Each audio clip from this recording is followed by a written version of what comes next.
नमस्कार दोस्तों, SM एवनी facts में आपका स्वागत है। आज हम बात करने वाले चंद्रमा के फुल मून फेज के बारे में। दोस्तों आज जानते होंगे 1 अगस्त 2023 को चंद्रमा फुल मून फेज में दिखेगा और उस रात को पूर्णिमा की रात भी कहते हैं। दोस्तों फुल मून फेज क्या होता है, सबसे पहले इसके बारे में जान लेते हैं। दोस्तों फुल मून फेज में चंद्रमा पृथ्वी के पीछे होता है और पृथ्वी चंद्रमा और सूर्य के बीच में होता है, जिसकी वजह से सूर्य की किरणें चंद्रमा पर पड़ती हैं और चंद्रमा से सीधे पृथ्वी की तरफ आती है, जिसकी वजह से चंद्रमा पूरा गोल दिखाई देता है और इस घटना को ही पूर्णिमा कहते हैं और चंद्रमा के इस फेज को फुल मून फेज कहते हैं। दोस्तों इस घटना को पूरी तरीके से समझने के लिए सबसे पहले हमें चंद्रमा, पृथ्वी और सूर्य के बारे में जानना होगा, तभी हम इसके साइंस को समझ पाएंगे। पहले हम चंद्रमा के बारे में जान लेते हैं। दोस्तों चंद्रमा पृथ्वी का एकमात्र प्राकृतिक उपग्रह यानी नेचुरल सैटेलाइट है। यह सौर मंडल यानी सोलर सिस्टम का 5वां सबसे विशाल प्राकृतिक उपग्रह है और इसका आकार क्रिकेट बॉल की तरह गोल होता है। दोस्तों आपने चंद्रमा को हमेशा चमकते हुए देखा होगा, लेकिन आपको जानकर हैरानी होगी कि चंद्रमा का खुद का कोई प्रकाश नहीं होता। यह सूर्य के प्रकाश से प्रकाशित यानी चमकता है। दोस्तों जब सूर्य की किरणें यानी सनलाइट चंद्रमा पर पड़ती है तो वह पृथ्वी की तरफ आती है, परावर्तित होगी, जिससे हमें पृथ्वी से चंद्रमा चमकता हुआ दिखाई देता है। यही वजह है कि चंद्रमा का चमकता हुआ भाग हमेशा बदलता रहता है। दोस्तों पृथ्वी से चंद्रमा की दूरी लगभग 3,84,000 किलोमीटर और यह अर्थ के डायमीटर का 30 गुना है। दोस्तों आपको पता होगा चंद्रमा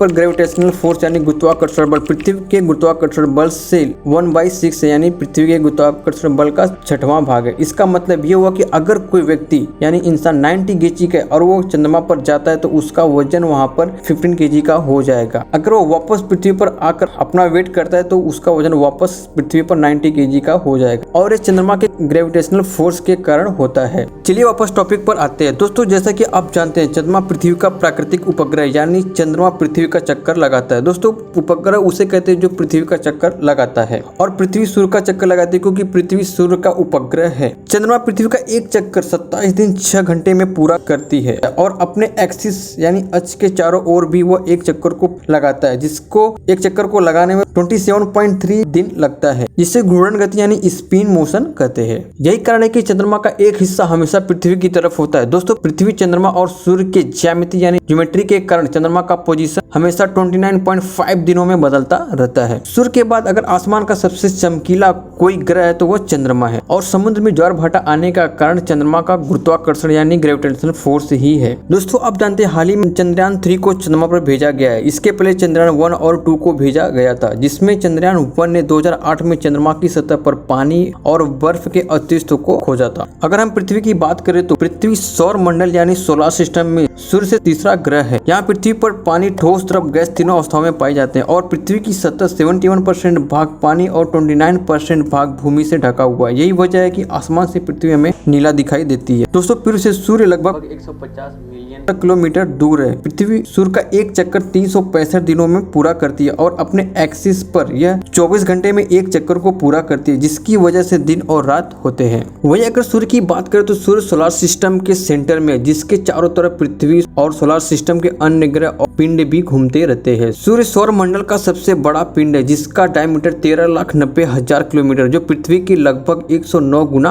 बड़ा है। दोस्तों आपको जानकर हैरानी होगी कि सूर्य पूरब से पश्चिम की ओर 27 दिन में अपने अक्ष पर एक चक्कर करता है। जिस प्रकार पृथ्वी और अन्य ग्रह सूर्य का चक्कर लगाते हैं, उसी प्रकार सूर्य भी आकाश गंगा यानी गैलेक्सी के सेंटर पॉइंट का चक्कर लगाता है। इसका एक चक्कर कंप्लीट करने में लगभग 22 से 25 करोड़ साल लगते हैं। इसके एक चक्कर लगाने की गति 251 किलोमीटर प्रति सेकेंड है। दोस्तों हमने चंद्रमा, सूर्य और पृथ्वी के बारे में जान लिया है। अगर हम एक साथ स्टडी करें तो यह पता चलता है कि चंद्रमा पृथ्वी का चक्कर लगाता हुआ खुद की एक्सिस पर भी घूमता रहता है, जिसको स्पिन मोशन कहते हैं, और पृथ्वी सूर्य का चक्कर लगाते हुए खुद की एक्सिस पर घूर्णन गति करती रहती है और सूर्य सोलर सिस्टम के सेंटर में होने की वजह से गैलेक्सी के सेंटर का चक्कर लगाता है और यह घटना कई करोड़ों सालों से होता हुआ चला आ रहा है। और इन्हीं सब रीजन की वजह से पृथ्वी पर दिन रात होता है, मौसम बदलते हैं और समुद्र में ज्वार भाटा आता है और मून का फेज भी चेंज होता रहता है। और यही वजह है कि 1 अगस्त 2023 को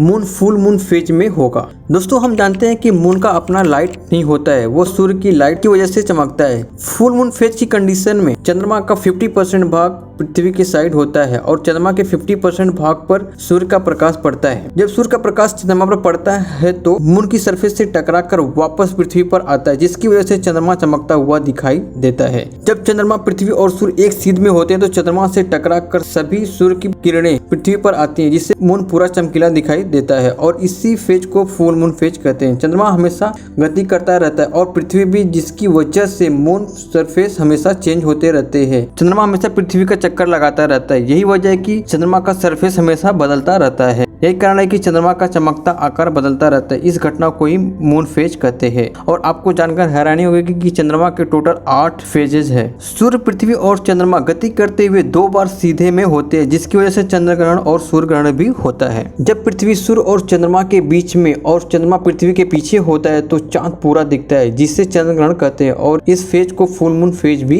कहते हैं। लेकिन जब चंद्रमा पृथ्वी और सूर्य के बीच में होता है तो सनलाइट मून पर पड़ती है और अर्थ पर सूर्य की किरणें नहीं पहुंच पाती है, जिसकी वजह से अंधेरा हो जाता है और इसी को ही हम सूर्य ग्रहण भी कहते हैं। दोस्तों, आपको पता हो चंद्रमा की बदलती स्थिति की वजह से चंद्रमा के 8 फेज होते हैं, जिससे फुल मून फेज कहते हैं और न्यू मून फेज भी कहते हैं। और बाकी जो 6 फेज है वो उसके स्थिति के अनुसार उनके नाम रखे गए हैं। चंद्रमा के बारे में बहुत सारी जानकारियां इकट्ठी की गई हैं। इसके लिए बहुत सारे मिशन किए गए। अगर इंडिया में हम बात करें तो इंडिया में इसरो ने 3 मिशन किए, जिसे चंद्रयान 1, 2 और 3 के नाम से जाना जाता है।